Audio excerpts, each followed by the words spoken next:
जोडवी ही सर्वप्रथम लग्नामध्ये मुलीच्या पायाच्या बोटामध्ये घातली जातात. लग्ना अगोदर जोडवी ही कधीही घातली जात नाहीत. जोडवी ही 3 वर्षातून एकदा अधिक महिन्यामध्ये बदलण्याची परंपरा आहे. अधिक महिन्यामध्ये जुनी जोडवी मोडून त्यामध्ये भर घालून नवीन जोडवी केली जातात. 3 वर्षातून एकदा हा अधिक महिना येत असतो, ज्याला धोंड्याचा महिना असेही म्हटले जाते. या अधिक महिन्यामध्ये पूजापाठ, उपासना, व्रतवैकल्ये, दानधर्म याला जेवढे महत्त्व आहे तर तेवढेच महत्त्व हे जोडवी बदलण्याला सुद्धा आहे. सौभाग्यवती महिला अधिक महिन्यामध्ये सोनाराकडे जाऊन जुनी जोडवी मोडून त्यामध्ये भर घालून नवीन जोडवी करत असतात. अधिक महिन्यामध्ये सोन्या चांदीच्या दुकानामध्ये सुद्धा जोडव्यांच्या वेगवेगळ्या डिझाईन पाहायला मिळत असतात. तर ही जी जोडवी आहेत तर ती का बदलली जातात, जोडव्याचे महत्त्व काय आहे आणि आपण जोडवी या अधिक महिन्यामध्ये नक्की कोणत्या दिवशी बदलावीत याची संपूर्ण माहिती आपण या व्हिडिओमध्ये पाहणार आहोत. व्हिडिओला सुरुवात करण्याअगोदर तुम्ही जर चॅनलवरती नवीन असाल आणि पहिल्यांदाच माझे व्हिडिओ पाहत असाल तर चॅनलला सबस्क्राईब करा. व्हिडिओ माहितीपूर्ण वाटला तर व्हिडिओला लाईक करा आणि हाईपसुद्धा नक्की द्या. जोडवी या शब्दामध्येच त्याचा अर्थ आहे.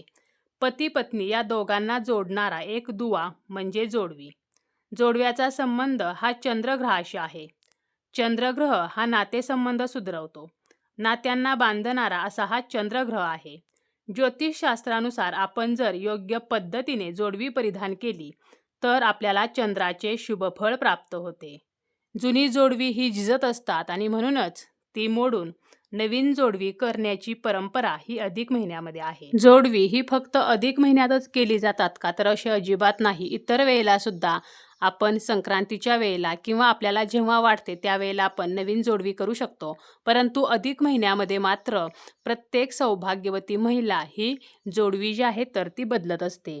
जोडव्याला जरी लग्नाचे प्रतीक मानले गेले असले तरी सुद्धा यामागे एक वैज्ञानिक कारण देखील आहे. आपण जेव्हा पायाच्या अंगठ्याजवळच्या बोटामध्ये ही जोडवी घालतो तर त्यावेळेला त्या बोटाची शीर जी आहे तर ती दाबली जाते आणि ही शीर ही डायरेक्ट गर्भाशयाशी जोडलेली असते. यामुळे प्रजनन क्षमता सुधारते, गर्भाशयावर नियंत्रण राहते, गर्भाची संवेदना वाढते आणि म्हणूनच जोडवी जी आहेत तर ती अंगठ्याजवळच्या बोटामध्ये घातली जातात. जोडवी ही चांदीचीच असावीत. फॅशन म्हणून आपण इतर धातूची जोडवी जी आहे तर ती कधीही घालत नाही. चांदी हा कूलिंग एजंट म्हणून काम करत असतो. जेव्हा आपण जोडवी परिधान करतो तर त्यावेळेला आपल्या शरीरातील उष्णता कमी होत असते.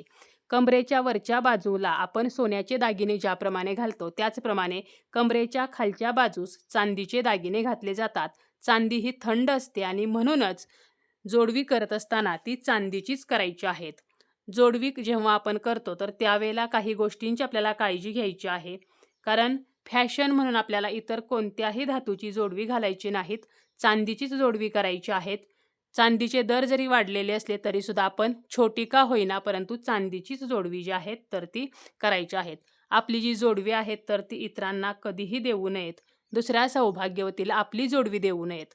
आपण या अधिक महिन्यामध्ये नवीन जोडवी जी आहेत तर ती दुसऱ्या महिलेला वाण म्हणून देऊ शकतो. आई जी आहे तर ती मुलीला चांदीची जोडवी या अधिक महिन्यामध्ये करत असते.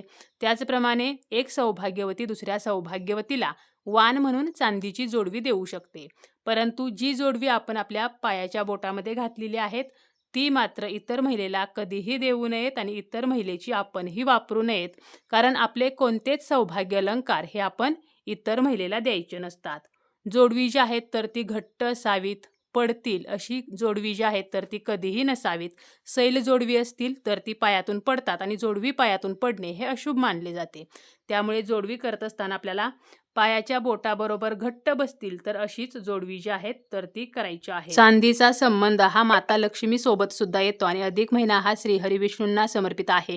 आणि जेव्हा आपण श्रीहरी विष्णूंची पूजा करतो त्यावेळेला माता लक्ष्मीची सुद्धा पूजा आपल्याला करायला हवी. माता लक्ष्मीचे आशीर्वाद प्राप्त होण्यासाठी सुद्धा ही चांदीची जोडवी अधिक महिन्यामध्ये बदलण्याची परंपरा आहे. आता ही जोडवी बदलत असताना आपण ती कोणत्या दिवशी बदलायची आहेत. अधिक महिना जो आहे तर तो संपूर्ण महिनाच शुभ आणि पवित्र असतो. मग या अधिक महिन्यामध्ये जोडवी बदलण्यासाठी शुभ मुहूर्त बघावा का, तर जोडवी बदलण्यासाठी कोणताही शुभ मुहूर्त पाहण्याची गरज नाही. कारण संपूर्ण अधिक महिना जो आहे तर या अधिक महिन्याचे स्वामी हे श्रीहरी विष्णू आहेत आणि जेथे जेथे विष्णू आहेत त्या त्या ठिकाणी माता लक्ष्मी सुद्धा आहे. त्यामुळे संपूर्ण अधिक महिन्यामध्ये ज्या दिवशी आपल्याला वेळ आहे तर त्या दिवशी आपण आपल्या सोयीनुसार आपल्या वेळेनुसार ही जोडवी जी आहेत तर ती बदलू शकतो. पहिली जी आपल्या पायातील जोडवी आहेत तर ती सोनाराकडे देऊन ती मोडून त्यामध्ये थोडीशी भर घालून आपल्याला नवीन जोडवी जी आहेत तर ती करायची आहेत. जोडवी बदलण्यासाठी विशेष असा शुभ मुहूर्त नाही. तरीही आपल्याला जर खास दिवशी ही जोडवी बदलायची असतील तर मग अधिक महिन्यातील मंगळवार, शुक्रवार हे वार जे आहेत तर ते देवीला समर्पित आहेत. तर मंगळवारी, शुक्रवारी किंवा अधिक महिन्याची जी पौर्णिमा आहे तर या दिवशी आपण ही जोडवी जी आहेत तर ती बदलू शकतो. फक्त अधिक महिन्याचा जो शेवटचा दिवस आहे म्हणजे जी अमावस्या तिथी असणार आहे तर या अमावस्या तिथीला आपल्याला जोडवी बदलणे टाळायचं आहे. त्या अगोदरच आपल्याला ही जोडवी जी आहेत तर ती बदलायची आहेत.